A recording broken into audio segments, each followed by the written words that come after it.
ازيكم؟ يا رب دايما تكونوا بخير. بحب دايما كده لما يكون عندنا صدور فراخ نستغلها ونطلع منها وصفات وافكار جديدة، ونبعد خالص كده عن المكرونة والبانيه اللي متعودين عليهم. بصدور الفراخ النهاردة هنعمل كفتة فراخ متبلة بتتبيلة وخلطة تحفة، مع شوية رز بسمتي أصفر مبهر كده وصوص تغميس. أكلة ما بتاخدش على بعضها نص ساعة، بس بجد طعمها وريحتها تجنن. قبل ما نبدأ مع بعض فيديو النهاردة، لو انتوا أول مرة تشوفوني أنا فاتن عوض، يلا بينا نشوف هنعمل كفتة الفراخ ازاي بطريقة سهلة مع الرز البسمتي المبهر. مقادير الكفتة: كل اللي هنحتاجه ان نحتاج صدور فراخ. انا عندي تقريبا مقدار 350 جرام من صدور الفراخ، يعني مش هتحتاجوا كمية كمان كبيرة. معلقة كبيرة من البقسماط، بصلة كبيرة متقطعة مكعبات، حبتين فلفل اخضر، معلقة كبيرة من هريسة الشطة او فلفل احمر حلو لو عندكم. هحتاج ملح، فلفل، بابريكا، توم وبصل باودر وبهارات فراخ، نص معلقة صغيرة من كل حاجة. هي دي كل مقادير الكفتة، سهلة جدا وبسيطة. في الكبة هننزل بكل المقادير مع بعض، الخضار مع الفراخ مع البقسماط مع التوابل. هنفرم كل حاجة مع بعض، مش محتاجين خالص انكم تفرموا الفراخ لوحدها او الخضار لوحده. الوصفة دي سهولتها ان احنا بنضرب كل حاجة مع بعض في الكبة لحد ما بيتفرموا فرم ناعم جدا. الخضار يتفرم قطع صغيرة ويختلطوا مع بعض ويبقى زي العجينة. هتلاقوا هو ده شكلها، كل حاجة اتفرمت وكده الكفتة بتاعتنا بقت جاهزة. هنفضيها في طبق، وبعد كده هندخلها على التلاجة لمدة ربع ساعة تتشمع بس شوية وتتماسك، قبل ما نبدأ بعد كده نشكلها مع بعض. وهقول لكم تشكلوها ازاي وازاي ممكن كمان تحتفظوا بيها. علشان تقدروا تشكلوها بكل سهولة وما تلزقش في ايديكم، عندي طبق هنا فيه شوية من المية والكفتة بتاعتنا. بعد ما ارتاحت ربع ساعة بناخد كده بنبل ايدينا في المية، وبناخد جزء من خليط الكفتة وبتشكلوها بالشكل ده لأقراص زي ما انتوا شايفين. المية بتساعدكم انكم تشكلوها وتخلوا سطحها ناعم، وكمان ما تلزقش في ايديكم، هتتشكل معاكم بكل سهولة. تقدروا كمان تشكلوها على شكل كور او على شكل اصابع، بس انا بحب شكل الاقراص علشان سطحها بيكون اكبر، فبتاخد اللون الذهبي الحلو ده من كل الجوانب، وكمان بتستوي اسرع وبتكون كمان شكلها حلو جدا في التقديم بعد كده. طبعا الطريقة اللي انتوا تحبوا تشكلوا بيها الكفتة تقدروا تشكلوها، كمان تقدروا تحتفظوا بيها في الفريزر، تعملوها وتشيلوها في اطباق لوقت ما تحتاجوها. بعد التشكيل بتحطوها في اطباق فويل، وما بين كل طبقة والتانية بتحطوا اكياس بلاستيك او ورق زبدة، تدخل الفريزر تتجمد وتخرجوها وقت التقديم لما تيجوا بعد كده تحتاجوها لأي وصفة أو للوصفة زي ما احنا هنعملها كده النهاردة مع بعض.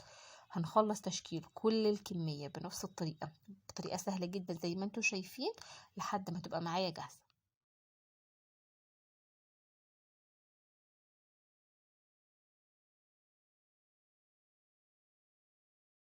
شكلنا الكفتة بتاعتنا هندخلها التلاجة كمان مرة لمدة ربع ساعة تتشمع كده على جنب، لحد ما نجهز الرز البسمتي بتاعنا المبهر، وبعد كده نخرجها نسويها مع بعض.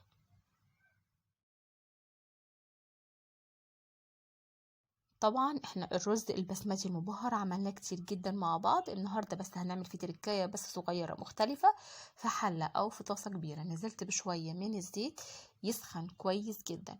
بعد كده بنزل بكوبايتين من الرز البسمتي المغسول، وزي ما قلت لكم الرز مش محتاج يتنقع خالص، انا بغسله بس وبستعمله على طول من غير نقع.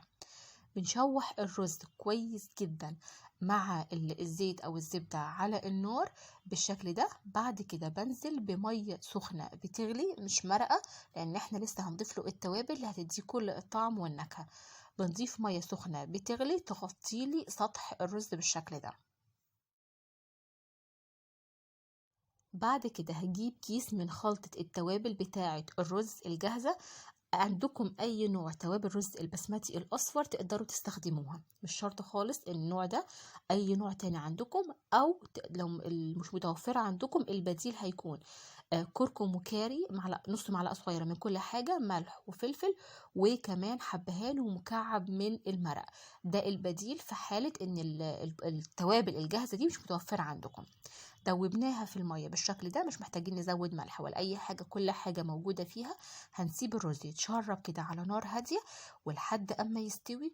وتعالوا بقى الكفتة بتاعتنا بعد ما اتشمعت نبدأ نسويها لحد ما الرز، في اثناء وقت تسوية الرز هنكون خلصنا الكفتة ونبدأ نقدم كل حاجة مع بعض. عندي في طاسة هنضيف شوية صغيرين من الزيت، او ممكن كمان نستخدم الجريل، هتديها برضو لون حلو جدا، وكمان تتكرمل معاكم بطريقة حلوة. نزلت بشوية من الزيت، سخنوا الطاسة كويس جدا، وبنبدأ بننزل بالكفتة في الطاسة. ما تحطوش كمية كبيرة علشان درجة حرارة الطاسة ما تنزلش والكفتة تاخد معاكم وقت. مجرد ما بنحط الكفتة في الطاسة نهدي النار لمتوسطة، وبتسيبوها على كل جنب لمدة من دقيقتين لثلاث دقايق لحد ما تاخد اللون المتكرمل الذهبي الحلو كده من كل الجوانب. ابدأوا اقلبوها على كل ناحية لحد ما نتأكد ان هي استوت واخدت اللون التحفة ده.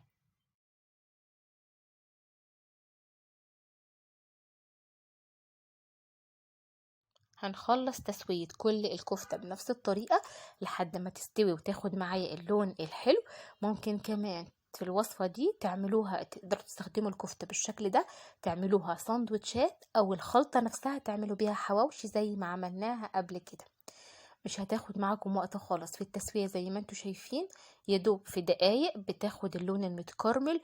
وزي ما قلت لكم بحب اعملها اقراص عشان السطح بتاعها الذهبي مساحته تكون اكبر فتقرمش اكتر من بره وتكون طرية من جوه. الرز البسمتي المبهر اللي ريحته قلب الدنيا مظبوط، وصدقوني لما اقول لكم ده احلى من اي مطعم بتاكلوا فيه رز بسمتي لما نعمله في البيت. هعمل جنبها كده رز تغميس بسيط جدا وسهل. عندي هنا ده تقريبا مقدار نص كوباية من المايونيز، هنعمل سبايسي مايونيز او المايونيز الحار، وعليه هنزل بالهوت صوص او الصلصة الحارة. بزود بقى حسب الكمية اللي انتوا عايزينها وحسب انتوا عايزينه سبايسي قد ايه. زودوا الكمية بالتدريج وبنفضل بنقلب لحد ما بوصل للطعم والقوام المظبوط. طبعا في افكار كتير صوص تغميس احنا عملناها مع بعض قبل كده. اي صوص بتحبوه جنب الكفتة او جنب الوصفة تقدروا تعملوه وتستخدموه عادي جدا.